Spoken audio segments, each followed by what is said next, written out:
Hello, and welcome to Anno Talk. All things Anodizing. You know, I got to slow it down, George. No. You actually were on the right pace. It's just I slowed down too much this time. We really just had to barrel through it. I think that's the way to do it, honestly. Okay. Well, we're going to need this podcast to carry us through because airlines have started to issue delays and giving you refunds if you're not going to, you can avoid traveling tomorrow because of the snow, George. Oh, yeah. We're going to get 20 inches of snow up here. What do you think about that, Tej? You're going to get 36 down there in Chicago. Oh, is that what it says? Because my flight to LA leaves at 12:45 or 12:45 p.m. So I'll be on my way to sunny California when you guys are getting dumped on. Lucky I'm you. supposed to be out sooner than that. I need to share this with you. Going to my grandson's birthday party in San Diego. So you'll be in LA. I'll be in San Diego. Oh, how old is your grandson turning? You know, Mads Joseph Spencer is going to be 1 year old. Oh, he gets to go to town on that cake, Mark. Yeah, it's a smash cake birthday. Get him some chocolate cake and just all over your face. Yeah, that's going to be good. Yeah, I mean, he won't look as good as George's. I can't say Fu Manchu, but whatever he's got going on. That's what it is, and it's just what it is. You're totally allowed to say it. I can? Oh. Yeah. Oh, wow. Okay. Well, thank you for that. I thought it was old school. Isn't there some you young kids today are? It's old school, but that's just the name of it. Okay. And Tej, he just shaved 30 minutes before the show. Yeah, I had to get I took my Norelco. I was in the bathroom, but this is what happens. I only got 5 minutes. There it is. Exactly. So what an exciting topic we're going to be talking about. But let's not, let's slow our roll down and let's meet the industrial. How do you say it, George? Is it industrial? It's whatever you want in your heart, Mark. Whatever your heart desires. Let's meet Kevin Janis, Business Development Manager at Reliant Aluminum Products. Welcome, Kevin. Yay. Thank you. It's good to be here. Oh, it's good to have you, especially with all the technology issues you were having just recently with iPhones and all that kind of stuff, right? Exactly. I mean, it's a great world we live in, but we're always on that thread of not being able to do the things we want to do because now we're dependent on the technology that makes life easy. And look at you with that facial hair. What's up? Everyone's got facial hair. I don't get this. All right. It's to keep us warm in the winter, Mark. Very good. Yeah. Okay. And Kevin, where are you calling in from? So I'm based out of Wausau, Wisconsin. Our headquarters is High Point, North Carolina, and I choose to live in the upcoming snow bomb. Yeah. In Wausau. Yeah, Wausau is an interesting. You've come through here quite a bit, Mark, and Wausau is a very interesting place for aluminum finishing. I'd be kind of curious per capita if there isn't more aluminum produced in Wausau, Wisconsin than any other area of the country, because there's quite a few extrusion presses in this little place in northern Wisconsin, and I think it's all based on someone having great vision of transitioning from the wood products into aluminum products. But it's a pretty interesting little town for aluminum, surprisingly. I thought you were going to go there. Yeah, you're going to talk about anodizing, because I was going to say I think Chicago, feels like they have the mark on anodizing per capita. But I'm talking poundage of aluminum. I've never been an extruder, so I have no business talking about pounds of aluminum, but here I am. Yeah. Here you are. And in the next segment, we're going to talk about careers in aluminum finishing. That's pretty exciting. But again, slow the roll. Let's learn about you. So why don't you tell us, give us your background, the 411. Is that relevant there, Tej? It is. Yeah, that's the right way of doing it, Mark. You're picking up on some stuff now. Look at you. You keep on listening to Rihanna on the way into work. You're going to learn a lot of things. Yeah. Okay, enough about us. Let's talk to our guest. Well, my career started out, I ended up majoring in exactly what I thought I was, but I went a pretty roundabout way, but I ended up majoring in chemistry and philosophy, which you know, and in theory sounds like an odd combination, but you know, a lot of the early scientists were basically philosophers, and science itself is kind of a philosophy question, you know, how ways of knowing, and you know, what is the real world? How do we intuit it, and all those things. So it's not as incompatible as it may sound. So after graduating, well, of course, a philosophy major is going to say that. But after graduating from college, I went to work for a chemical engineering company in the greater Chicago area. By the company's name is UOP, and they were kind of a petroleum engineering licensing company. Very, very interesting history for that company. They were created by a successful patent defense that was bankrolled by the Arm & Hammer group against the Rockefeller, and they won. And every single basically product that came from oil was patented and had to pay a royalty. So this company, you know, started off that way, and it went through this really incredible history. So I was involved in research and development for that company, and did something a little bit different in research and development, where I was involved in what's called manufacturing science, which was to take a successful bench product or process and try to scale it up and see if it would work on an industrial level. So it was kind of neat from that perspective. And where I got into aluminum finishing was one of my projects was doing coatings on aluminum, and we were coating the material that we use in catalytic converters before they get heated. It's called a cold start. It holds all the bad stuff until the catalytic converter is heated up and then releases it. And so we were using that product and doing absorption cooling, which was to take waste heat and regenerate a water bath that was used evaporative cooling into this zeolite, a molecular sieve it's also called. And I was working with these solutions and trying to coat them on aluminum radiators. And so I got involved in aluminum from that way. And then my first foray into anodizing was using anodizing as a pretreatment for this process. And so that's how I got started, was from there.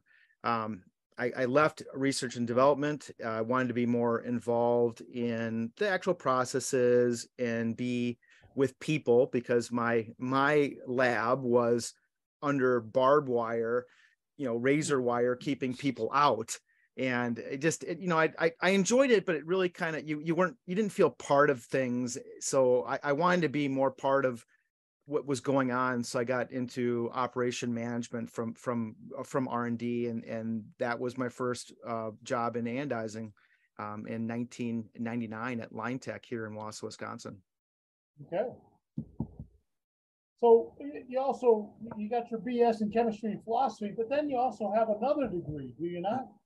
Yeah, so I went back and got my law degree. So when I left Line Tech, I went to work in Asia, where you and I met at a former company you worked for in southern China. Mm-hmm. And when I was going to leave China and I didn't really have a job, you know, what does an American do when you don't have a job and you don't know what you want to do? You go to law school. That's the way it used to be. Now it's not so much the case, but certainly in the early 2000s, that's what you did. Oh, yeah. And so I ended up going to law school and got my law degree. And I did that. I went to law school part-time while I was doing a technical service and sales territory for Clariant at the time. Mm-hmm. Just went through that. And I was I was going to transition into full-time law practice. And then an event happened to me, having a kid, and that changed. And so instead of going into uncertainty, I stayed with what was certain, so that we could, so my wife could stay home, for those formative years. And so then I didn't end up pursuing I didn't end up pursuing a direct legal career, but obviously a law degree is something that has a lot of benefit, no matter what you're doing. Sure. So you know how to argue. Yes. You know how to debate. Yes, probably. How does that work with your child? Well, he wants to be an engineer, but he's very, very rule oriented and very, he would make a good lawyer, and he argues all the time. So, now my wife is a lawyer too, so that doesn't help. There you go. So Does she practice today? yeah, she does. Okay. Now, your alma mater, undergrad, Yes. where was that? Madison. So University of Wisconsin, and my law degree. So a Badger 2 times over. Badger through and through. Yeah, Badger through and through. My wife is the same thing. My wife is a undergrad Badger, law degree Badger. Yeah. So my father was alumni. So we're wow. Pretty much Wisconsin Badgers through and through. Okay. Favorite experience at Camp Randall? The first was the 1990 game when we had beat Michigan for the first time, and it was memorable because that was when the trampling incident happened, and because it was Barry Alvarez first coming in and turning basically the whole sports program turned around with Barry Alvarez in 1990. So was Ron Dane on that team, Kevin? No, he was a little bit later. Okay. Yeah. Have you been there for the jump around? Yes. Is that as crazy as it seems?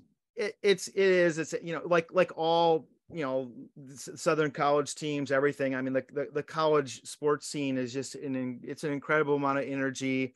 It's real love of the game with the fans. I mean, it's just a great overall experience. Wait, someone tell me what jump around is. Oh, see this, George. Oh my gosh. I have no idea. Okay. Yeah, quick YouTube. You'll see it. Okay. It is what the fans do at Wisconsin when they score a touchdown. They basically jump up and down. In some cases, they raise a fellow student and push them up and down in the crowd. Well, that's fun. Actually, that does not happen to me. Isn't that happening between third and fourth quarter? That's what that's typically when they do it, but I mean it's at basketball games, it's hockey, everyone in the sports they bring it in. Yeah, and it's just the whole stadium is just going nuts. George, as a fellow Northwestern alum, you and I will never get to experience something like that. So it's one of those things where we get to live vicariously through other large Big Ten state schools. That's okay. There was a brief period when we were close, right? Yeah. We're having a good year this year in basketball. We're actually number 2 in the Big Ten. So, oh, wow. Even a broken watch is right 2 times in a day. I was very close to being going to Northwestern too. It was between because at the time they had a really good program for a 4-year master's. So I really debated and it was just came down to in-state tuition versus Northwestern. So it's not an inconsequential amount. No, not at all. And my sister got to go out of state. So therefore I didn't because she was older. So I could have gone out of state, but it would have been more on my dime, which is not necessarily a bad thing. Yeah. Where did she end up going? Colorado State. Okay. Oh, Miners? No, Rams? Rams. Yeah. Rams. Yeah. Isn't that in Fort Collins? Yes. Great brewery in Fort Collins. I was there. Well, when the AAC was in Denver, I think I had driven up to Fort Collins just to see it again because I spent a lot of time out there. I almost went to do a doctorate work at Fort Collins, and how much it's grown is just incredible. The whole east side of the interstate used to be nothing, and now it's like now you're driving through, basically a large suburban area on both sides. It's very incredible how much that area has grown. Fat Tire, name of the brewery. If you're out in Fort Collins, stop there. Good. All right. So, Kevin, you've been in this industry for 32 years. No, that's making me older than I am. I've been in this industry. I was thinking it's really anodizing since 1999. So going into my 25th year in aluminum finishing, if you will, for over 25. There we go. Okay, over 25. See, they asked me to count to 3. Nancy will between segments, and I struggle with that. So thank you for that. You've seen a lot of things, I would imagine. Yes. Craziest thing you've seen in anodizing? Well, I always say that, my time in China was probably the most interesting, and you see really incredible lines. So like a line, like a really modern vertical anodizing line. And then my favorite was a wood-fired line. And it was with a bright dip wood-fired line. What? Yes. No, and you had to slog through a foot of liquid, which could be bright dip. So that sounds terrible. What the what? Okay, so as a chemist, you're not supposed to smell things, right? You're not supposed to, but I do all the time. Like smell is a big part of, like how a mid-temperature seal smells. There's a smell to a properly functioning temperature seal. There is. So the smell of bright dip and wood smoke mixed together was actually very pleasant. Really? Yeah, it's something that was my most surreal experience was standing in 6 inches of something and smelling wood smoke and bright dip fumes all coming together. So it was I've never actually smelled a bright dip tank, but it's mostly phosphoric acid. So would it just smell like it's the NOx. You don't really want to smell it. Okay. It just smell like dead then, right? Yeah. The wood smoke actually did a pretty good job of collecting, fumes and taking it to the ceiling and then escaping. Okay. So it was I don't know if it was effective from an OSHA perspective, and and I probably don't want to know, but it was a really surreal experience. Gosh. Oh my gosh. Like, yeah, I don't even know where to start. Don't even know. What was it? Was it like just regular hardwood, or was it mesquite? Was it cherry wood? They had a big pile, a big old wood pile in the back, and just I can't imagine that there wasn't a lot of variability, because I can't see how your temperature regulation of your tank is very good. Yeah, you know what? Something just occurred to me. When you're like preserving meat, you can smoke it or you can nitrite it. Mm-hmm. Are you kind of doing the same, like both at the same time? Might be a stretch on that one. I wouldn't be eating any street meat from this anodizer. I did not eat lunch at that company, so Okay. That was also one of the fun things about being over in China is oftentimes, most of the companies, they served their employees at least 2 meals. And so sometimes you'd be at a shop and you'd sit down with a whole bunch of people and eat a communal dinner. And that was really kind of an interesting thing. And of course, being a Westerner, people were very, very interested in me, and I'm sure. So it was you end up answering more questions than asking, because you didn't get a chance to ask questions, but you'd certainly get to know people on a much different level than like a norm.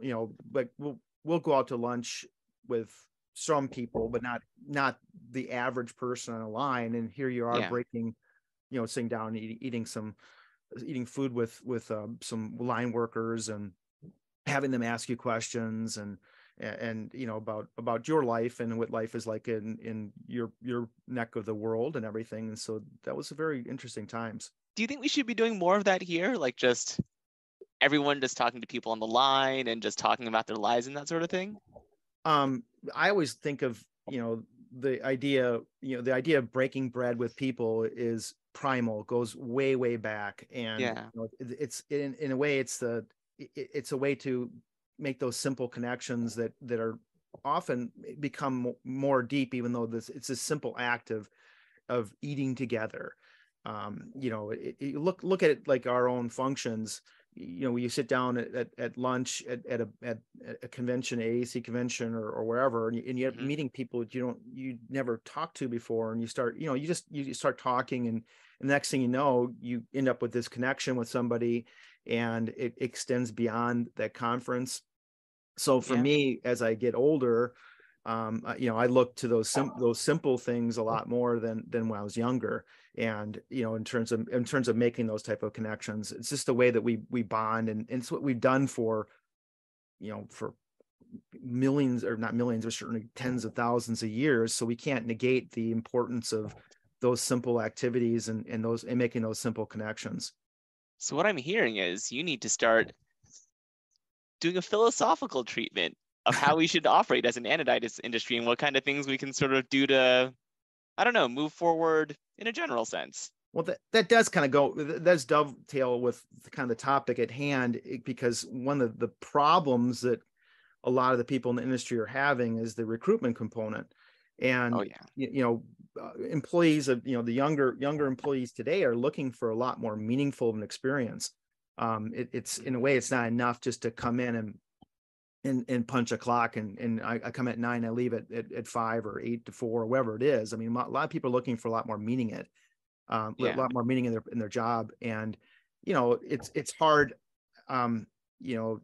One of the things I do outside of anodizing is I'm involved in scouting. So, because my son's in Cub Scouts. So, so the idea is that, the things that we do from a job perspective that have substantial impact on our community there's not very many things. And I always joke, it's not a joke. Garbage collecting's done.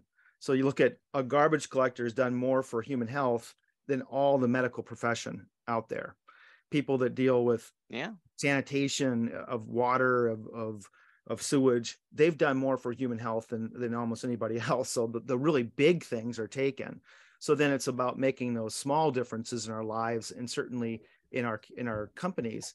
The companies that people want to come work for, even if they're doing the same thing, are the ones that are doing better than the companies that people don't want to work for because they can't attract the right people. Yeah, I'm really excited about hearing you talk about, a lot of those things when it comes to talking about recruiting and stuff like that. So, Kevin, you spent a day and you're on the road, you're calling on anodizers. What do you do to chillax? At the end of the day? Well, I fought the YouTube thing, with my nephew. I didn't understand it. And then all of a sudden you see, I spend a lot of time watching YouTube now because you can really consolidate, what you want to see. And, technology to me has the benefit of advancing you, or it can make you, it can really take you down a bad path or non-productive path. Yeah. Now we need that sometimes as well. So I always use myself. On YouTube, there's these 3 German Shepherds, and the owner has them try all these foods and they react. And I think it's pretty funny. So I can sit there and watch that for a while, but then the other things you can watch, they're really productive. And my other thing I like to do is I'm a big wilderness canoe tripper. And there are people that make a living taking these incredible canoe trips and documenting it. And, the fact that they share those experiences, and you can learn a lot by watching them. If whatever kind of subject matter you're into, you find the right expert that's out there that's putting out this content, and you can learn a ton. And so, like, when I'm on the road, I'll end up spending more time than I should watching YouTube. Well, I mean, traveling's hard, right? Like, you have to relax. Right. Absolutely. Now, I guess mosquitoes don't bother you, because if you come up and you're out canoeing, isn't that aren't you just prime meat in the evening?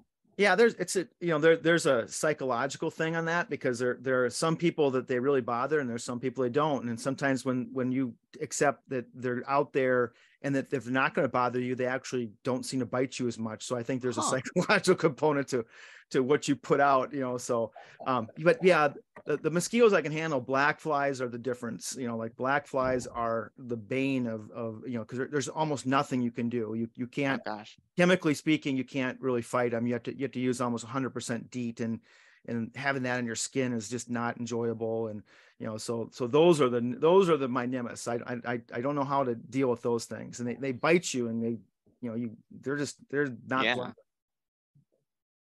How long have you been involved with the Aluminum Anodizers Council?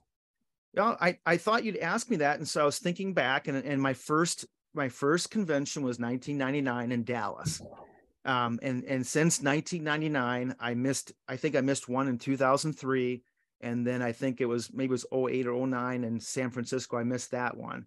Other than that, I've been to almost every single AAC. So I've been involved on committees as well. So I was involved in the membership committee early on. I've been involved in committees, throughout that time I've been with the AAC too. So I've quite a bit of time. Not as much as some people, but I'm kind of getting up there. Well, since 1999, that's a solid chunk of time there. Wow. Right. Yeah. Right. What do you see the benefits of the fall conference? Well, certainly, like there's no place you can go and get the consolidated, training and information. Like I always say that, when I was an anodizer, whenever I came to the show, I always came away with at least one or two things, thinking about one or two things, and kind of almost a rejuvenation and an interest in making improvements on my line. Now it's, for me now it's meeting some new people that are coming up in the industry, meeting old people that I've known for a long time, and just kind of that getting together to talk about our industry and to share our experiences. Those are things that have a huge benefit. The networking from a younger, from when you're young in your career, you're not going to get a better networking opportunity. What's been your favorite? Do you have a good story from an AAC conference? Ooh, well, some of the tours, that have been really good. Like I think it was 04 when we were in Atlanta. I had brought my translator from China over, and that was when we toured the F-22 Raptor. Oh, cool. That was being made, and I couldn't go on that because I had a Chinese national. There's no way we could get in.